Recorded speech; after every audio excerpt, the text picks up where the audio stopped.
Hare Hare, Hare Krishna, Jai Srila Prabhupada.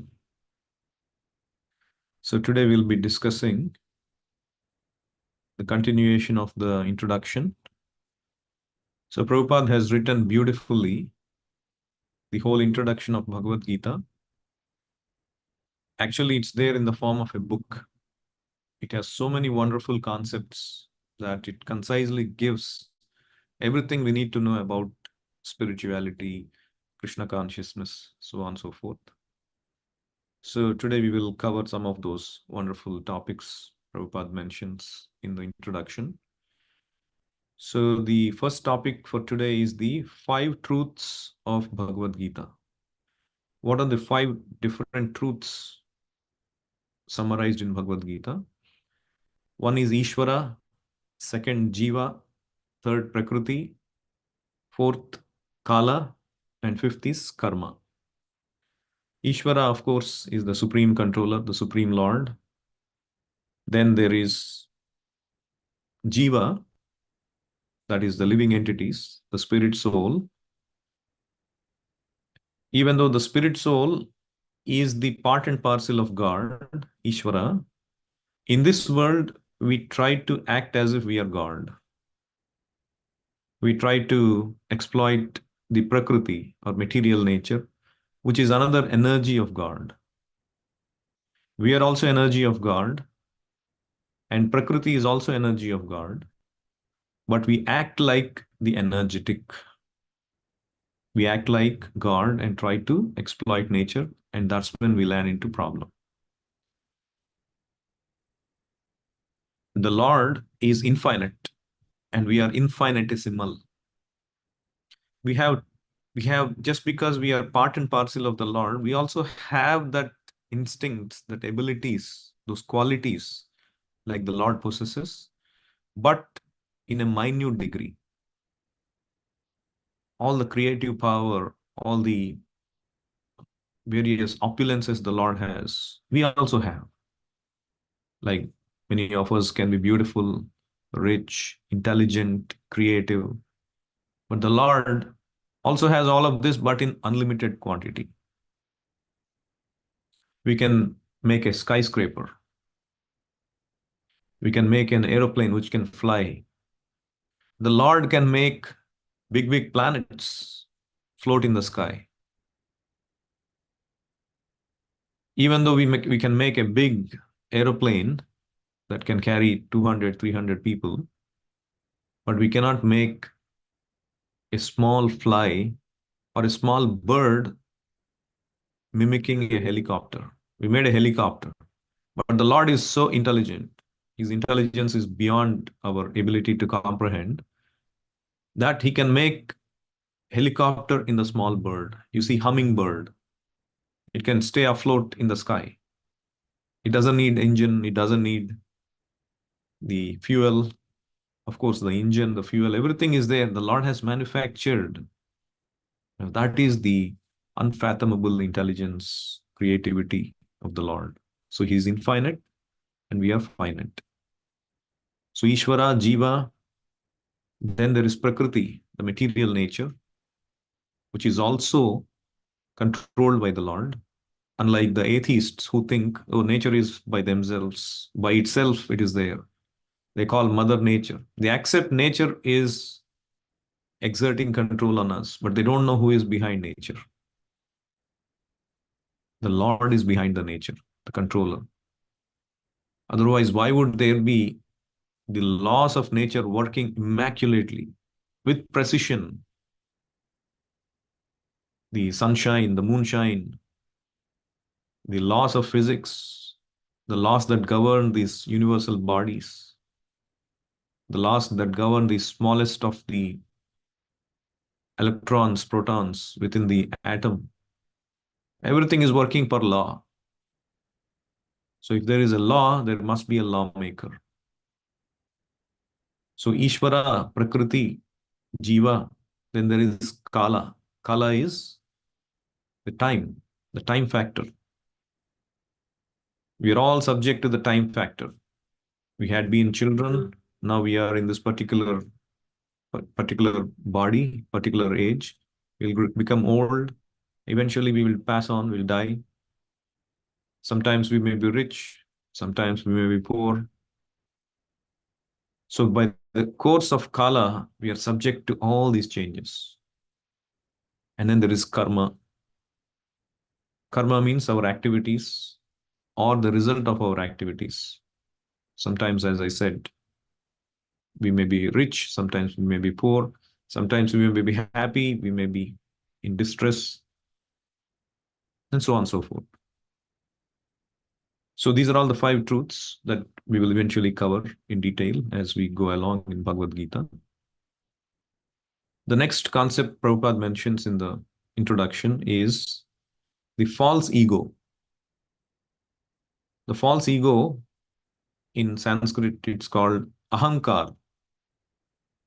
Ahankara means I am this body. So there was this boy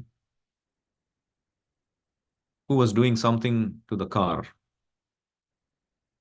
spoiling the car. The boy is being naughty. And the father sees from the other side, he's coming from the house, and this boy is on the other side of the car. The father could clearly see the boy being naughty, is damaging the car. And in a fit of rage, he comes and starts to beat this boy. You need to be taught discipline. You need to be chastised. You need to be disciplined. And the boy is crying. The mother runs out and stops the father. And then the father looks at the car and becomes dismayed. And he's all the kid is doing is taking the chap piece and he's writing "Happy Birthday, Dad." And the father sinks in his heart and then starts to sob, cry, what the mistake he has done. So this is ahankar. Ahamkar means I am the car.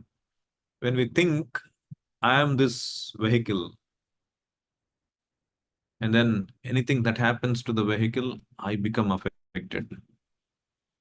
Similarly, when we identify ourselves as the body, anything happening to the body, I become affected. The bodily belongings I identify as mine. The pains and pleasures that are caused by all these things, I'm undergoing those pains and pleasures because of this ahankar. Like the classic example of ahankar is when we go to a movie, for example. So usually the women, they start to cry when they see some emotional scene, and the husbands are looking at the wives and then sometimes making fun. Sometimes it's beyond their comprehension. But the fact is, even many times the men also cry. But the point is, the moment you go to the movie and you start to identify with these characters, the hero, the heroine, the journey that they are going through, and these obstacles they are facing, the difficulties, the emotions you start to feel. And even though you're completely separate, you're not part of the movie, you're not the character, nothing. But you are undergoing that pain, that distress, that pleasure, everything that the character is undergoing, even though you're completely separate, disconnected. Why? Because you identified yourself with that character. So this is called false ego. There is identification. We are somebody, we are not nothing. What is that identification? The real ego is that we are part and parcel of God. We are spirit souls. We are not this body. When we identify correctly, we won't have to undergo this misery. But when we identify incorrectly with our ahankar, I am this body, I am the doer, I am the enjoyer of this nature, I am the controller, these are all mine, then all the difficulties and distresses they come. So this is false ego. Then Prabhupada also mentions the three features of the Supreme Absolute Truth. The Supreme Absolute Truth according to the progression of the seeker, appears differently. Like you are driving in a car, and from a far distance, you see a cloud. But as you go nearby, you realize that it's not a cloud, but it is a mountain. But when you go even near to that mountain, you see that it's not just a plain mountain. There are people walking on that mountain. There are animals. There are trees. There is so much of activity happening on that mountain. So likewise, the supreme absolute truth ultimately is a person, the supreme personality of Godhead, Krishna. He appears like impersonal Brahmajyoti effulgence if you are far away from him. Just like when you are far away from the sun, all you can see is the sunshine. But do you conclude that the sunshine is all there is? But there is source of sunshine, which is the sun planet. And even within the sun planet, there is sun god.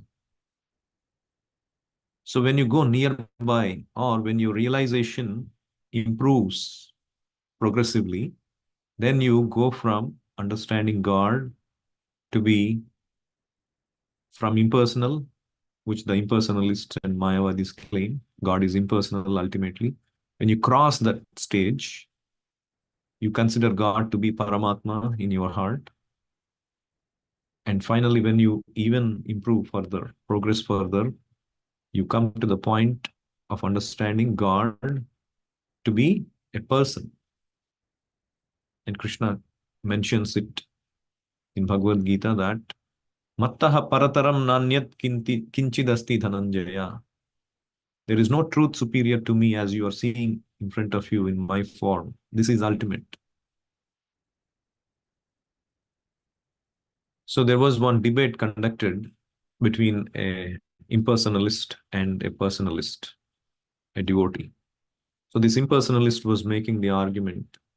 The supreme absolute truth ultimately is impersonal, Brahmajyoti, formless. Why? Because any form we have in this world is temporary. It's subject to distress, it's subject to decay, it's subject to be annihilated, vanquished. So therefore, God must be impersonal. So the devotee made this wonderful point, which I liked. He said, if absolute truth is only formless, or if he is less than any other thing, then he cannot be the complete whole. So what we are essentially saying is that absolute truth being formless is less than a form. That means it cannot have the form. So the complete whole must have everything within our experience and beyond our experience. Otherwise, it cannot be complete. So the complete whole must also have form. The Vedic scriptures say that that form we cannot understand with our present senses. It's not made of earth, water, air, fire, ether, which is subject to decay, which is subject to getting vanquished. It is made of Sat, Chit, Ananda, eternity, bliss, and knowledge. It's of a completely different nature. So, how do we understand it? We have to understand from the Vedic knowledge, not by our research.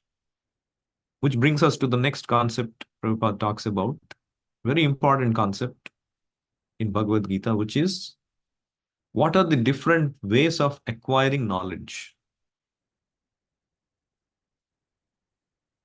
People usually they rely acquiring knowledge based on their senses.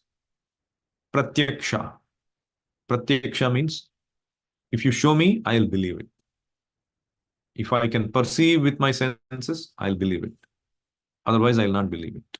This is called pratyaksha. But the problem is our senses are limited.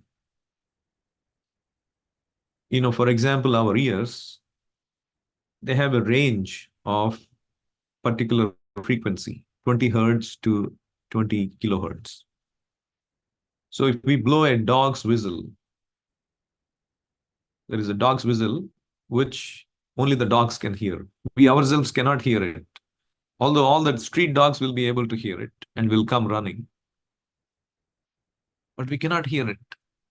So many of the natural events that occur, like the earthquakes and many other things, it says that the birds and the other animals like the dogs, they can detect it because they have different abilities of their senses. So when people say, "Can you show me God?" people should understand the limitation of our senses. For example, we have so much faith and power in our eyes, we think, but in the night time when sun is not there, we cannot see anything, isn't it? Of course, we can see with lights artificially, but it is pitch dark. We cannot see. That means we need a condition which is sun. So it is said that the sun is one of the eyes of the Lord. The moon is another eye of the Lord. So unless the Lord sees with his eyes, we cannot see. That is our power of the eyes. So we should not get puffed up and think, "Oh, show me God." But what is the power of our eyes?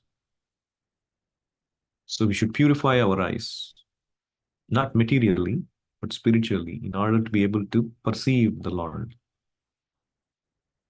So pratyaksha, if you try to acquire knowledge by pratyaksha, like for example, you are driving on the street, on the highway, and you see these two lines within which you are driving, your car is driving, they seem to converge, isn't it? You think that they are converging after some time, but they won't converge ever. And if you go and write a theory saying, "Oh, these things are converging," you'll be mistaken. Or you are seeing a stick which appears to be broken when you insert half of it into the water because of refraction, but it is not broken. Our faces look ghostly in a concave mirror, isn't it? So seeing is not believing. So acquiring knowledge just by our pratyaksha senses is incomplete knowledge.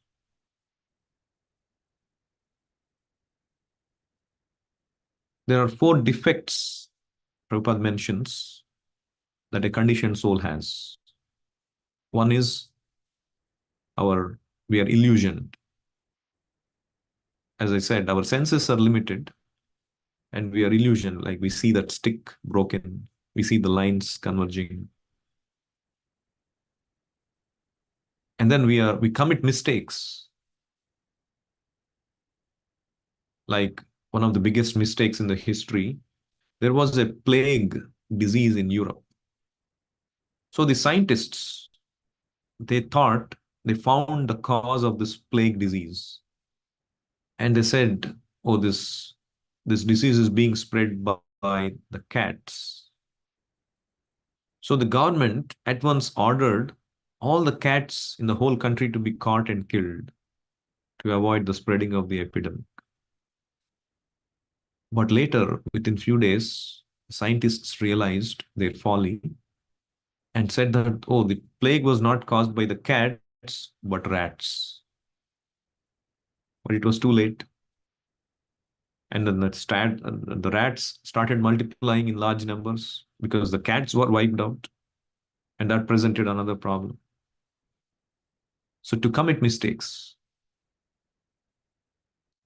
And then our senses are imperfect. That's the third defect. Our senses are imperfect. We are illusioned. We commit mistakes. And we have a tendency to cheat others. So recently we saw how the president of Stanford, he resigned. He was forced to resign. Why? Because he manipulated research papers. He wrote in such a way that the facts were altered to deviate people into a kind of thinking so that he can benefit. from those writings. So he had to resign. Not just him, many people from eminent positions, they have cheated. Eventually, they were caught and they had to resign. So these are all the defects of the conditioned soul. And with these defects, when we try to acquire knowledge, it will remain conditioned and it will remain incomplete. So pratyaksha is not the right way of acquiring perfect knowledge. Then the other way of acquiring knowledge usually people do is anumana. Anumana means, like, for example, they try to decipher by observation. Like some blind people, they were given a same object. Different blind people were given same object and asked, "Oh, what is this? Can you tell me?" And one guy came and told, "Oh, this is a big rope." The other guy came and said, "Oh, this seems to be a big sharp spear." And the other guy came and said, "Oh, this seems to be a big soft cushion." And they were all surprised how the same object, they're all saying differently. But actually, they were all sent to touch the elephant at different parts. And the guy holding the tail, he concluded that to be a rope. The guy holding the elephant's body concluded to be a soft cushion cloth. And the guy holding the trunk, he thought it to be a spear, sharp, hard, because they see only incomplete truth. Anumana means you remain imperfect because you are seeing incomplete truth. So Anumana also cannot give you right knowledge. Then the Shastra says the right way of understanding knowledge is Shabda Pramana. Shabda Pramana means hearing from Shabda, authority. Like, for example, Prabhupada gives this example many times. Simple, yet it may be very difficult for a lot of people to understand, but simple for simple. Like if you want to understand who is your father, the only source to understand is your mother. Because you are not there when you are conceived. And you cannot go to research, oh, who is my father? Who is my father? Without talking to the mother, you can try to figure out, but you cannot unless your mother tells you. That's a simple way of understanding. So the mother is the Vedic knowledge, which reveals the truth. Because we are defective, we are conditioned. The Pratyaksha and Anumana cannot give us right knowledge. Therefore, the mother gives the right knowledge. The Vedic scriptures, it is originally coming from Krishna. It's not imparted by a defective living entity. First, Krishna gives the knowledge, reveals the knowledge unto the heart of Lord Brahma. And Brahma, in his turn, disseminated this knowledge to his disciples as he received it from the Lord. And this is how the knowledge should be accepted. This is called Shabda Pramana. That's the perfect way of accepting knowledge. Even though sometimes we may see that as not, we may not be able to comprehend it. Like when the Shastra says cow dung is pure, but the same Shastra is saying the refuse of an animal is impure. You need to immediately take bath if you touch it. But the same Shastra is praising cow dung.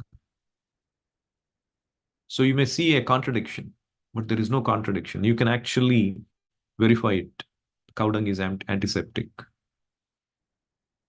So we should accept Shabda Pramana as it is because there is no defect like how we have defects.